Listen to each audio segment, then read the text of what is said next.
Welcome to RFI's Banking Uncovered, the podcast going behind the industry PR, the media spin, the product awards and the investor reports to look at what's really going on in the customer data and to ask global thought leaders about their thoughts and views on the future of banking and payments. Welcome to RFI's Banking Uncovered, where we go behind the PR, the media spin and the investor reports to focus on what's really going on in the customer data. Today, I'm delighted to be joined by Richard Davies, current CEO of Allica. Prior to his current role at the helms of Allica, Richard was the CEO of Oak North and also COO of Revolut. Since taking the helm at Allica, Richard has grown the loan book to over 2 billion, recently reported record profits. Allica was ranked among the 50 fastest growing tech firms in the UK by Deloitte and was also ranked as the fastest growing fintech ever. So many congratulations, Richard, and thank you very much for joining us. Thank you. It's great to be here. Fantastic. Let's get straight into the data. At the moment, in the UK, we are seeing unprecedented intention to move amongst the SME banking sector. Traditionally, SMEs, about 1 in 10 are looking to move their main banking provider in the next 12 months. That's doubled in the last year or so to 1 in 5, and 33% of those are looking for better digital solutions. So, in your opinion, why are SMEs, arguably compared to consumers, so much more willing to move their main banking relationship to a fintech or a challenger bank in the UK and also SMEs globally who share the same habit? It's been a long-running trend to get here. Let me put it that way, right? So certainly the last decade or so, consumers led the way. You've clearly had the likes of the Monzo, the Starling, the Revolut, kind of be founded around 2014, 15, 16. And I guess people who run businesses are also consumers, and they've often got used to some degree of much improved experience when it comes to their personal services, even if they haven't switched their primary bank accounts to one of those neobanks. So I think you've kind of had that sort of seeding of the ground with consumer apps over the last decade. I think what's then actually happened for SMEs, much more specifically, is COVID, where pre-COVID you had a lot of SMEs dealing with their bank primarily face-to-face, non-digitally, particularly when it came to, for example, taking out finance. That was all pretty much done non-digitally. And then you had a 12-month period where you could only take out finance remotely and digitally.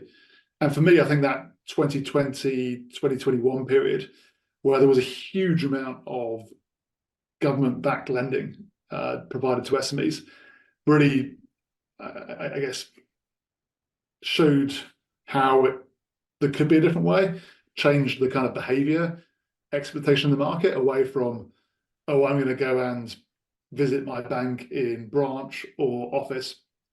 I'm actually happy doing it remotely or digitally. So I think that was quite a big moment, which sort of, in a forced way, right, changed the sort of behavior in the market and led to a much more propensity for digital services. I think also with, people talk about the cost of living a lot. There's also clearly the equivalent for business, and consumer financial services are, well, certainly for the current account, are generally free anyway, but that's not the case for business financial services.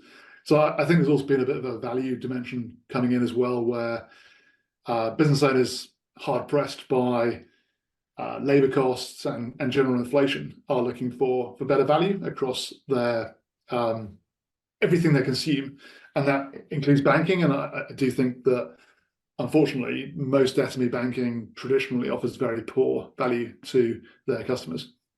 So yeah, I think it's been a long time in the making. I don't think it's suddenly that just SMEs are ahead on adoption curve versus consumers, but I think consumers seeds the ground, and then you've had some some particular factors that have driven that kind of SME interest in new alternative digital services.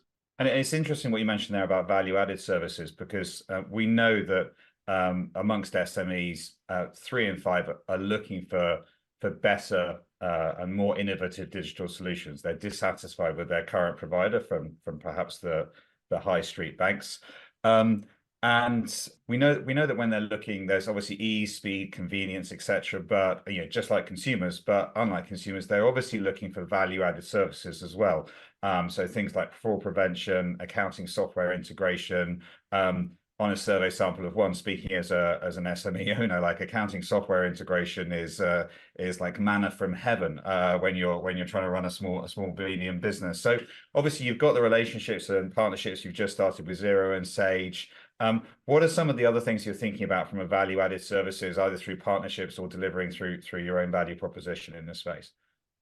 I think accounting software integration is now very much a must-have, I think, factors to what you just said. So that ability to automate some of the bookkeeping via a reliable bank transaction data feed integration is I think, pretty core, right, to the market capabilities. I mean, beyond that, I do think primarily right now businesses do want ease, speed, value, relationship. And that's certainly been a lot of our focus, because that is what we hear most from businesses. But there is clearly a lot more that can and should be done beyond that. So you see quite a rise, I guess, in software that attaches to both financial services and accounting. In the US, it's the likes of Brex and Ramp, and you have kind of some smaller European equivalents of that. And there clearly are some problems to be solved there for companies once they get to a certain size. I think you're not talking about your sort of 1-person, 2-person company there, but if you've got a company of 20 people or 100 people, it's starting to have some complexity of different invoices, different expenses. How do you both keep control of that as the company while having a good employee experience? There's definitely some interesting problems to be solved there that you see a lot of fintech activity around currently. So that's certainly a space we see being quite core to sort of payments capabilities going forwards. And then on the lending side, I think ultimately it does come down to ease and speed, in that you want to be able to make an application easily and to have a fast answer, whether it's a yes or a no. So I'm not sure it's really a value added to me, right? It's really the core, the basics. But I think how you achieve that is often requires quite a lot of innovation behind the scenes. And again, there's a lot of people been working on that in the fintech space, and you see a real diversity out there now of different loan providers for fintech, albeit I think there's still a very long way to go on that to make to achieve that real goal of both ease and speed for business owners when it comes to lending. Now you speak about lending, speak about payments. I mean, interesting, when we look globally at SMEs and we ask them, what do you mean by innovative digital solutions, or what is your frustration behind a lack of digital solution? Invariably, when you dig down qualitatively, the answer is, I want to be able to make a payment to anyone from wherever I am securely, and that's at its simple level what they define it. But whether we're talking about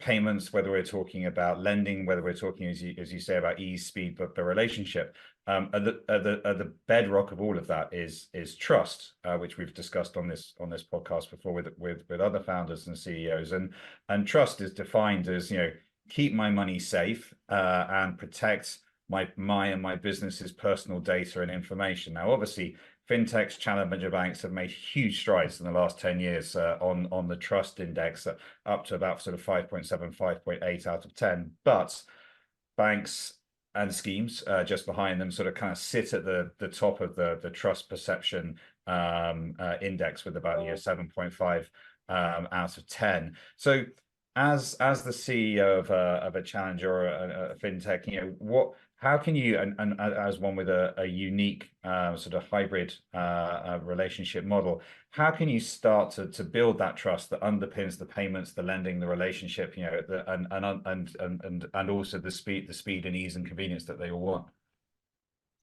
I think it's a great question, and I don't think there's an easy answer to that. I think ultimately trust is earned over quite a long period, rather than you do one thing and magically you're somebody that's a amazingly trusted provider. So yeah, consistently doing the right thing over a period of time, I think helps. For us, we do have some advantage. You mentioned the hybrid model. We do have people that speak to clients, and I think that often does build trust more readily than a purely app-only model. Particularly if those people are responsive, transparent, helpful, etc. So I think there's an advantage there to help us build that trust perhaps quicker than an app-only sort of consumer or micro business fintech.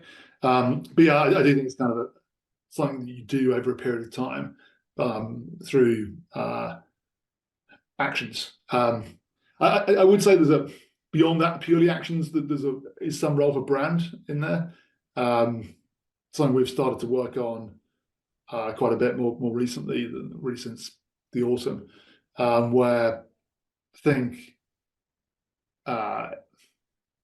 if people aren't aware of you, they've not heard of you, and you offer much better value than the rest of the market, there can sadly be a sort of reaction that says this must be a scam, this must be a fraud, because how on earth is there such a better option out there than my current? It's too good to be true. It's too good to be true. Is unfortunately the mantra.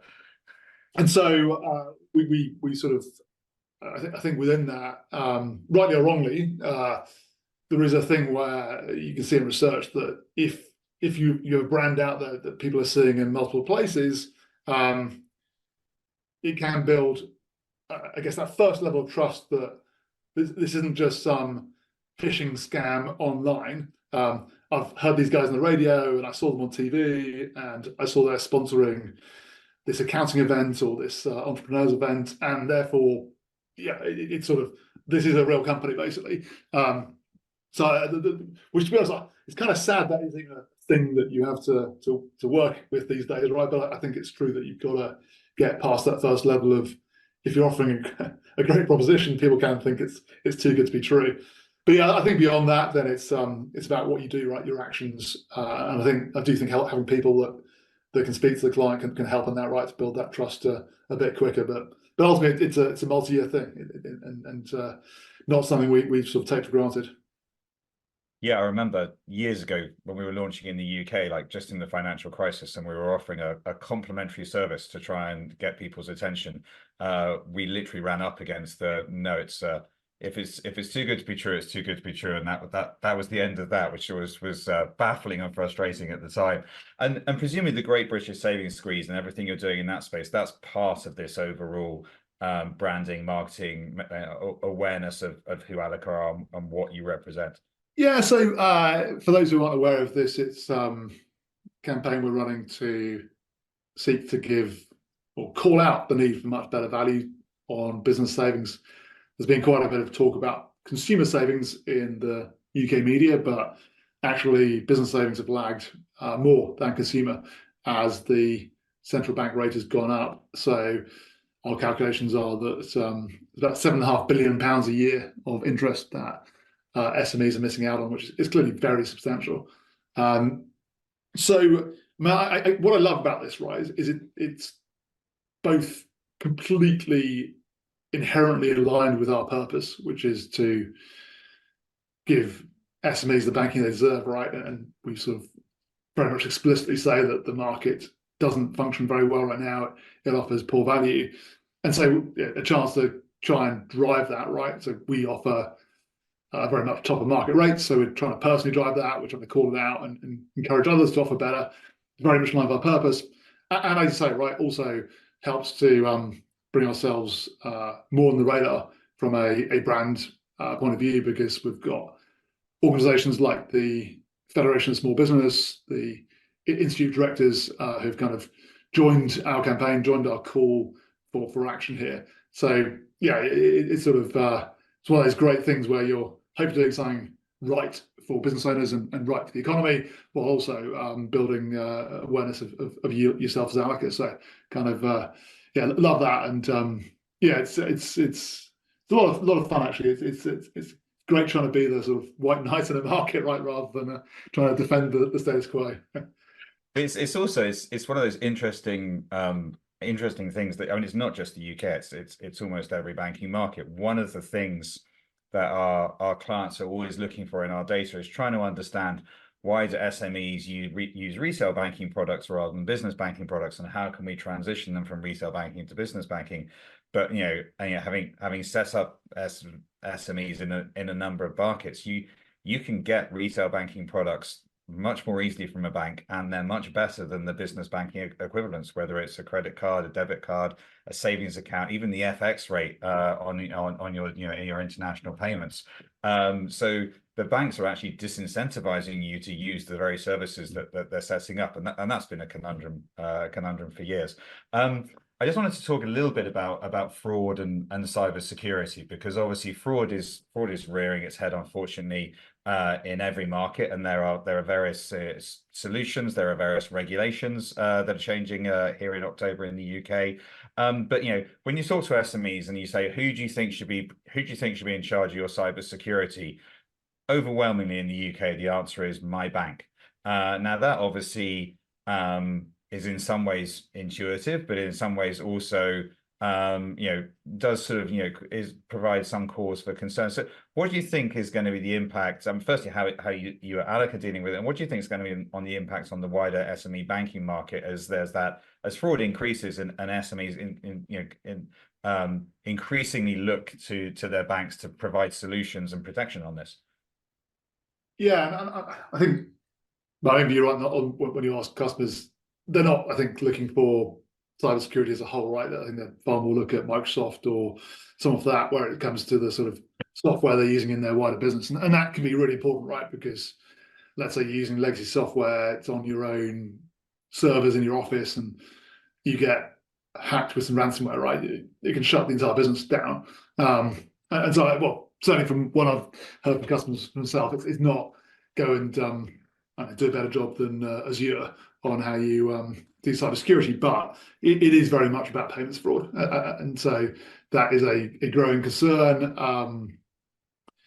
And card fraud, yes, but it's really bank payment fraud, right? So when it comes to businesses, where you've got sadly a lot of different attack vectors going on, the sort of CEO email type, or the supplier mandate fraud, where someone pretends to be a sort of a supplier of the company and change the bank details. And anyway, there's multiple things there that I think there clearly is a role for the company in that to make sure they're being vigilant, because it sort of can be hard for the bank to fully spot what's going on. But I do really think that the bank can do quite a bit here to.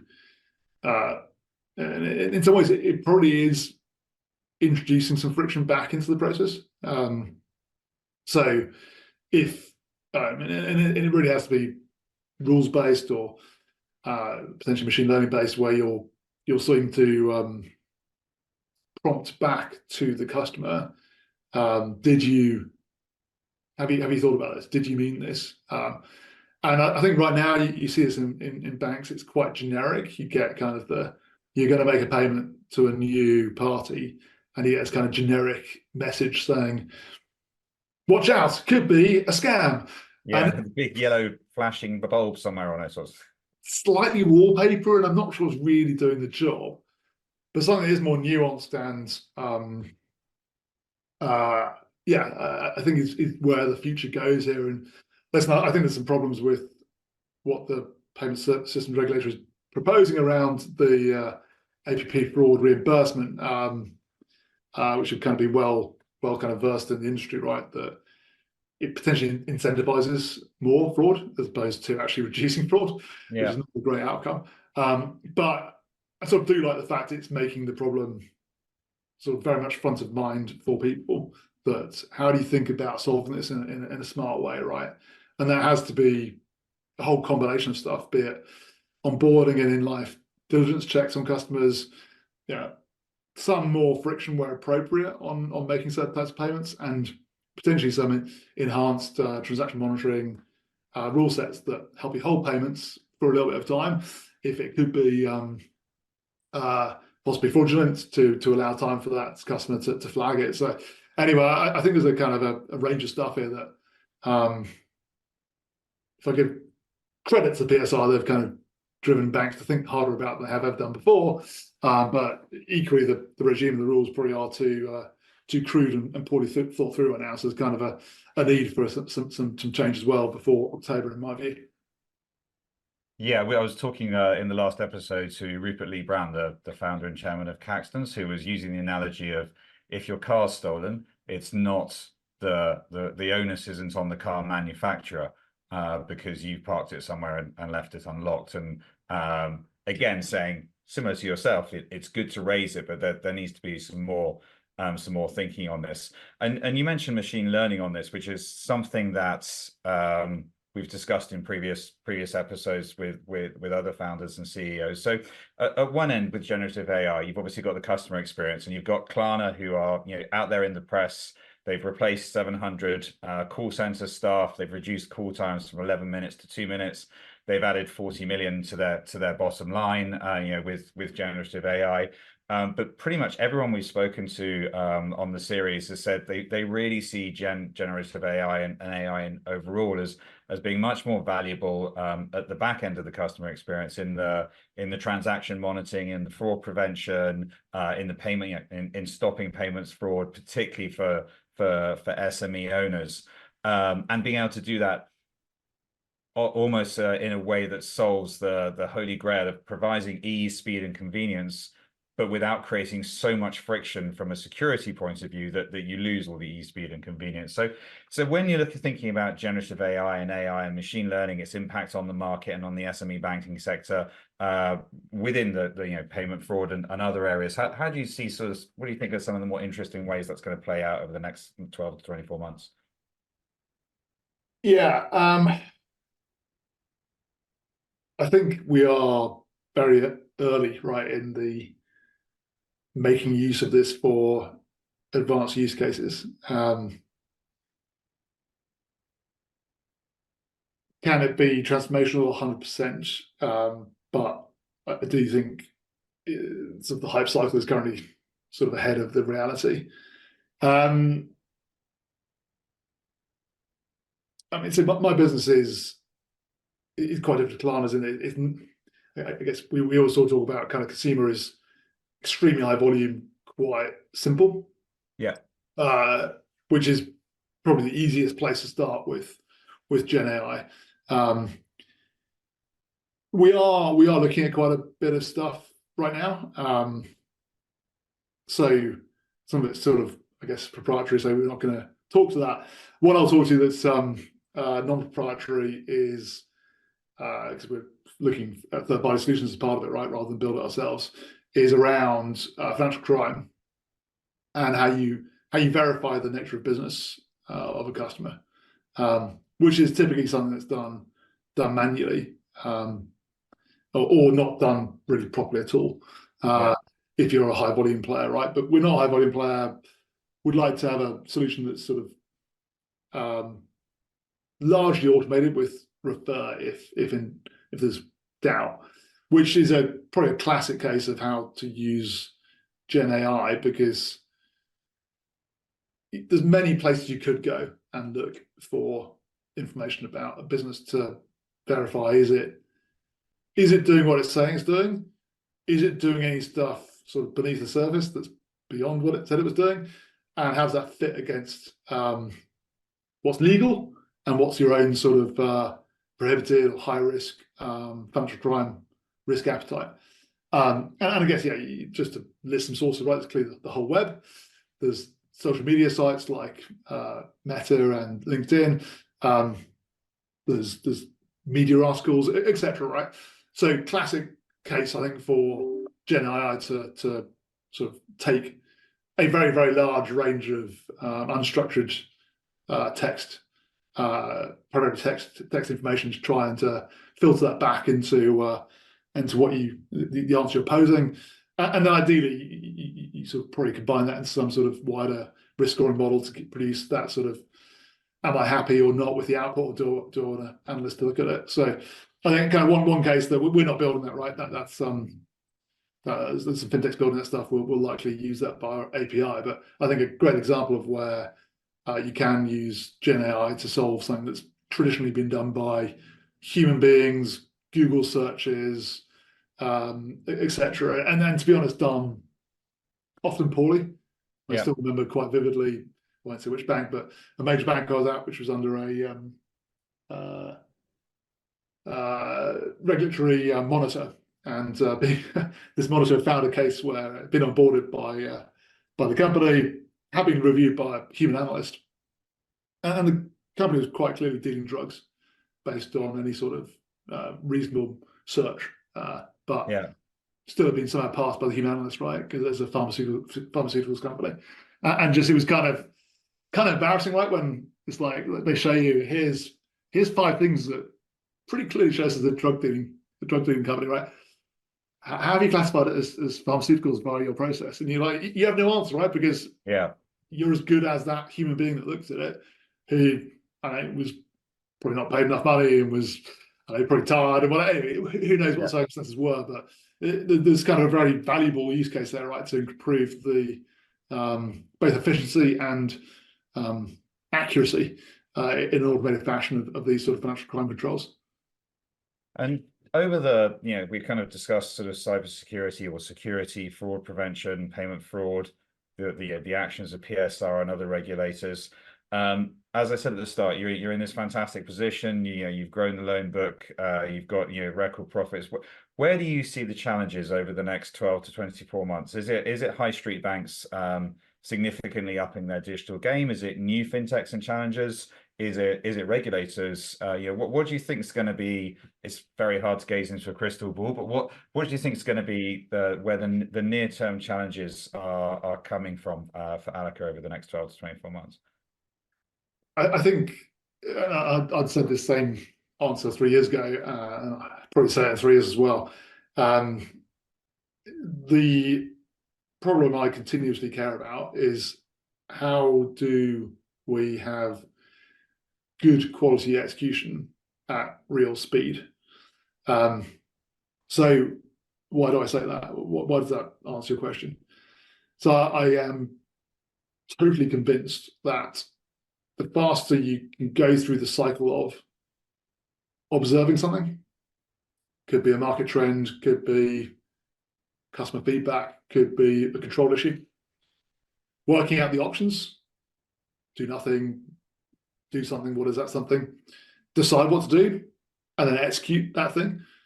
The faster you go through that loop, over time, the person who goes through that 5 times faster on average in the market wins by a massive degree, because every month, right, you're building an advantage against the competition through that faster execution loop.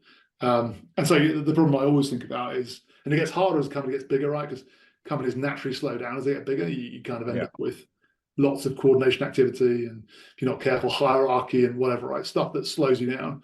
And so that's the problem to solve, is how do you go through that observe, options, decide, execute loop with good quality, much, much faster than the market. And if you do that, you win categorically. It doesn't matter what anyone else does. Yeah, that's fascinating. One of the mantras we've had in almost 20 years now at RFI, and what we're always saying internally, is if we can spot the mistakes and the problems quicker, recognize them quicker, and make decisions and quicker with what are hopefully the optimal solutions, then that's our market advantage, the ability to execute faster. It just builds market advantage. Fantastic. Listen, it's always great to talk to you, Richard. Thank you very much for your time on the message of faster execution whilst maintaining quality control. I think it's a fantastic way to finish up the episode. So thank you very much, and look forward to talking to you again soon. Great, thanks, Charles. Pleasure.